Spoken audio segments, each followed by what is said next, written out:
Film की शुरुआत में धरती के खंडहरों का एक छोटा सा सीन दिखाया जाता है। 10 साल पहले एक सोलर फ्लेयर ने ओजोन लेयर को फाड़ दिया, जिससे टेम्परेचर 150 डिग्री फ़ारेनहाइट तक पहुंच गया। धरती एकदम बंजर तबाह जगह बन गई है, जहां यूवी रेडिएशन और भयानक मौसम का कहर है। फिंच बचे हुए कुछ लोगों में से एक शुरू में दिखता है। वो एक रोबोटिक इंजीनियर है जिसने एक स्पेशल सूट पहना है जो उसे गर्मी और यूवी रेस से बचाता है।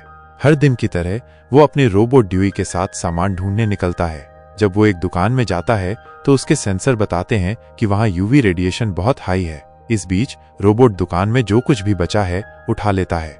फिंच को फिर डॉग फूड लेते हुए दिखाया जाता है। निकलने के बाद वो उस जगह को मार्क करता है ताकि उसे पता रहे कि कहां कहां स्कैनिंग हो चुकी है। अगले सीन में फिंच एक वीरान शहर से गुजरता है जो ओजोन लेयर के खत्म होने से तबाह हो चुका है। यूवी रेस की वजह से लोगों का बाहर निकलना नामुमकिन है, इसलिए शहर का ज्यादातर हिस्सा खाली हो चुका है। अचानक फिंच के सूट से वार्निंग मिलती है कि एक भयंकर तूफान आ रहा है। वो ट्रक को घुमाता है और तेजी से एक्सेलरेटर दबाता है, जबकि विशाल तूफान उसका पीछा करता है। किस्मत से वो अपनी अंडरग्राउंड लैब तक पहुंच जाता है, जो पहले उस कंपनी की थी जहां वो कैटास्ट्रॉफी से पहले काम करता था। बाद में हमें पता चलता है कि फिंच को टीबी है और वो मर रहा है। उसका डॉग गुडियर उसके बड़े से घर में उसका वेट कर रहा होता है। वो कुत्ते को गले लगाता है और प्यार करता है, फिर पहले मिला हुआ खाना रेडी करता है। गुडियर के खाने के टाइम फिंच बस एक ड्रिंक सिप करता है क्योंकि सप्लाई कम हो रही है। बाद में एक एआई की हेल्प से फिंच अपने नए प्रोजेक्ट पर बेसिक इंस्ट्रक्शंस अपलोड करता है, जैसे डॉग की केयर कैसे करे, घर के काम कैसे करे वगैरह। फिंच गुडियर को सबसे ज्यादा प्यार करता है, इसलिए वो अपनी डेथ के बाद उसकी देखभाल के लिए एक स्पेशल रोबोट बना रहा है। फिंच ने यूवी रेज और रेडिएशन एक्सपोजर पर बहुत रिसर्च की है। फिर वो ड्यूई की आंखें निकालता है और उन्हें अपने नए रोबोट में फिट कर देता है। रोबोट को ऑन करने के बाद वो उसमें डेटा ट्रांसफर करना शुरू करता है। कम्युनिकेशन के कई फेल अटेम्प्ट्स के बाद रोबोट फाइनली अपना सिर हिलाता है, मतलब वो समझ रहा है कि फिंच क्या कहना चाह रहा है। रोबोट के रिएक्शन से फिंच बहुत खुश होता है और ये भी कि उसने एक स्टेप और आगे बढ़ाया है। वो अपने डॉग के साथ खेलता है, ये सोचते हुए कि उसे जल्दी ही एक नया फ्रेंड मिल जाएगा।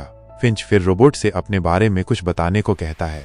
रोबोट कहता है कि उसके कुछ रूल्स हैं, जैसे इंसानों को हार्म नहीं करना, लेकिन सबसे इम्पोर्टेंट रूल ये है कि फिंच के न होने पर उसे हर हाल में गुडियर की केयर करनी होगी। अचानक पावर कट हो जाता है। फिंच विंड टरबाइन को रिपेयर करने के लिए बाहर जाता है। वो केबल कनेक्ट करता है, जिसके बाद लाइट्स वापस आ जाती हैं। अंदर रोबोट अपना नाम जेफ रखता है। इसी बीच एक मैसिव स्टॉर्म उनकी तरफ आता हुआ दिखाई देता है। फिंच वापस आता है और जेफ को वेदर स्टेशन से कनेक्ट करता है ताकि वो फोरकास्ट कर सके। जेफ कहता है कि अगले 24 घंटों में 4 अलग अलग स्टॉर्म्स उनकी तरफ आएंगे और वो उनसे बच नहीं पाएंगे। वो ये भी प्रेडिक्ट करता है कि ये लगभग 40 दिनों तक चलेगा। ये सुनकर फिंच को लगता है कि उन्हें जल्दी ही ये जगह छोड़नी होगी। वो सैन फ्रांसिस्को को सबसे अच्छा विकल्प मानते हैं। फिर फिंच रोबोट का पूरा शरीर बनाना शुरू करते हैं। पूरा होने पर फिंच रोबोट की डेटा ट्रांसफर स्पीड बढ़ाते हैं और उसे चलना सिखाते हैं। थोड़ी प्रैक्टिस के बाद जेफ सफलतापूर्वक चलने लगता है।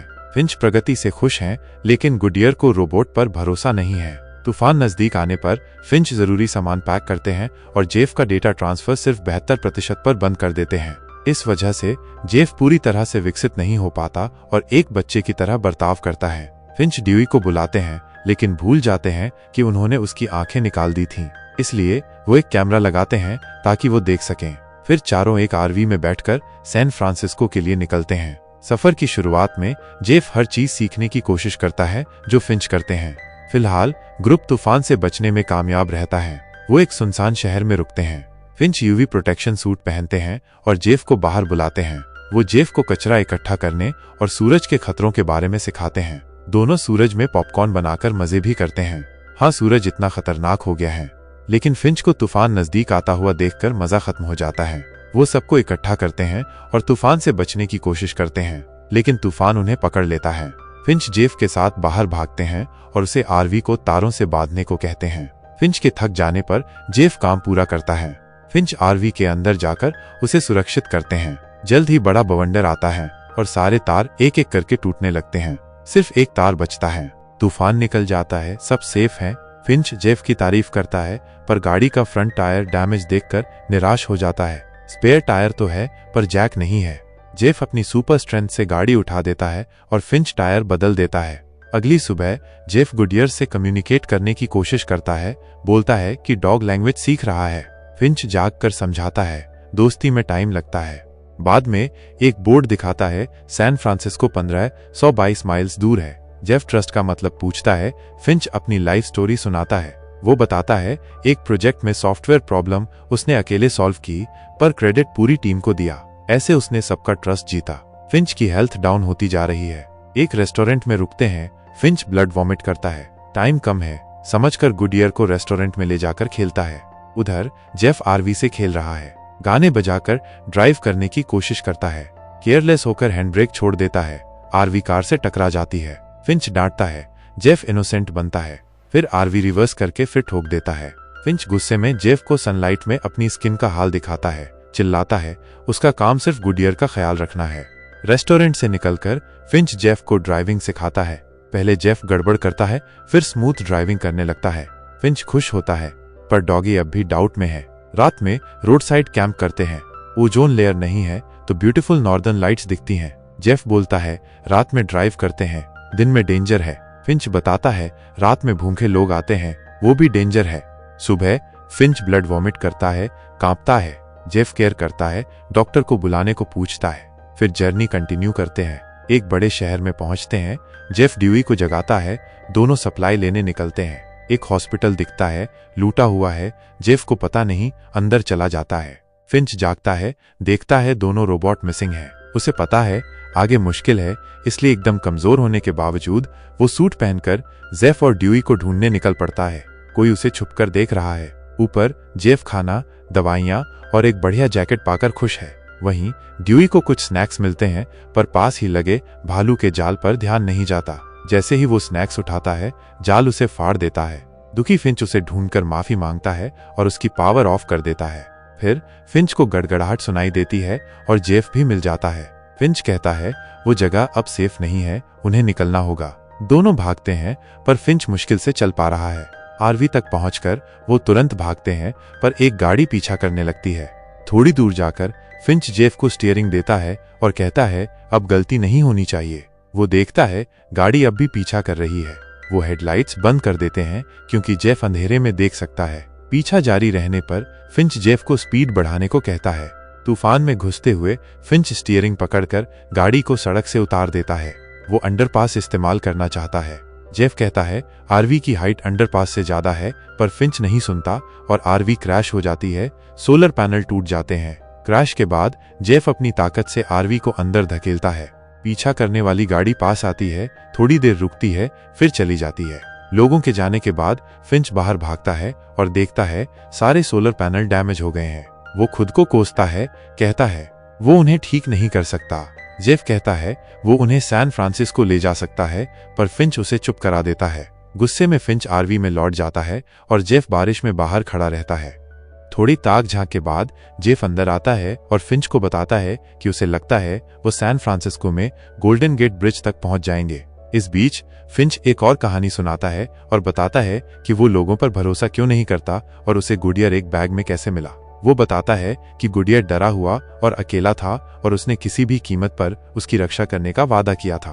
फिंच आगे कहता है कि भूख किसी भी अच्छे इंसान को हत्यारा बना सकती है, लेकिन इसने फिंच को कायर बना दिया क्योंकि वो छिपता रहा, जबकि कुछ लड़कों ने सुपरमार्केट में एक लड़की और उसकी मां को मार डाला।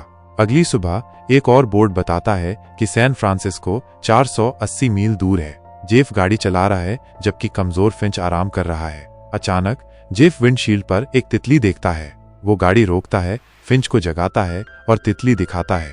फिंच उठता है और अपना हाथ फैलाता है और पाता है कि सूरज की रोशनी का उस पर कोई असर नहीं हो रहा है। फिर वो बाहर निकलता है और सूरज को महसूस करता है। यूवी रेडिएशन इतना कम हो गया है कि अब कोई खतरा नहीं है। वो एक फूल और एक और तितली देखता है और दिल खोलकर हंसता है। जैसे ही वो अपनी यात्रा जारी रखते हैं, वो फूलों के मैदानों से गुजरते हैं। बाद में फिंच तैयार होता है और वो धूप में पिकनिक करने का फैसला करते हैं, जो उसने 1 दशक से भी ज्यादा समय से नहीं किया था। फिंच फिर अपने अतीत की कुछ और यादें साझा करता है और इच्छा व्यक्त करता है कि वो अपने जीवन को और बेहतर बना पाता। ये सुनकर जेफ उत्साह से उठता है और बताता है कि अगर वो अभी निकलते हैं तो वो लगभग 18 घंटों में गोल्डन गेट ब्रिज पहुंच जाएंगे। हालांकि फिंच कहता है कि वो नहीं पहुंच पाएगा। एक उदास जेफ वादा करता है कि वो उसके जाने के बाद गुडियर का ख्याल रखेगा। उसके बाद फिंच गुडियर की गेंद निकालता है और दोनों पकड़म पकड़ाई का खेल खेलते हैं। फिर वो गेंद जेफ को देता है और बताता है कि ये कुत्ते के साथ भरोसा बनाने के शुरुआती चरणों में से एक है। दोनों थोड़ी देर मस्ती करते हैं, तभी फिंच को खून की खांसी आने लगती है। उसका सफेद सूट खून से भर जाता है। जब जेफ पूछता है कि क्या वो मदद कर सकता है, तो फिंच कहता है उसने पहले ही मदद कर दी है। फिर वो जेफ से हाथ मिलाता है और वो गले मिलते हैं। जेफ साफ तौर पर दुखी है और हम देख सकते हैं कि उसमें भावनाएं भी हैं। जेफ फिंच को आरवी में ले जाता है, जहां वो लेट जाता है। गुडियर फिंच को तसल्ली देता है, जबकि जेफ उनका सामान पैक करता है। फिंच अपने प्यारे दोस्त की पीठ थपथपाता है और फिर चल बसता है। दोनों मैदान में फिंच को उसके यूवी सूट के साथ जला देते हैं। शोक पूरा होने के बाद जेफ फिंच की दिनचर्या जारी रखता है और कुत्ते को खाना खिलाता है। बाद में वो फिर से फिंच खेलते हैं। जेफ के साथ गुडियर सुरक्षित महसूस करने लगता है और बदलने लगता है। जेफ को भी लगता है कि गुडियर अब उसकी जिम्मेदारी है और वो फिर से निकल पड़ते हैं। वो गुडियर से दोस्ती करता है, जो आखिरकार उसे अपना लेता है। जब वो आखिरकार गोल्डन गेट ब्रिज पहुंचते हैं, तो जेफ फिंच के लिए एक स्मारक बनाता है। वहां उन्हें लोगों द्वारा अपने प्रियजनों के लिए छोड़े गए कई संदेश मिलते हैं, जिसमें उन्हें बताया जाता है कि उन्हें कहां पाया जा सकता है। इससे पता चलता है कि और भी बचे हुए लोग हैं, परिवार के सदस्यों के फिर से मिलने की संभावना के साथ। अंतिम दृश्य में जेफ फिंच गुडियर और अपनी तस्वीर बाड़ पर चिपकाता है। फिर दोनों कहीं और के लिए निकल जाते हैं। ऐसे और वीडियो के लिए सब्सक्राइब करें, नोटिफिकेशन चालू करें और चैनल को सपोर्ट करने के लिए लाइक करें। देखने के लिए धन्यवाद।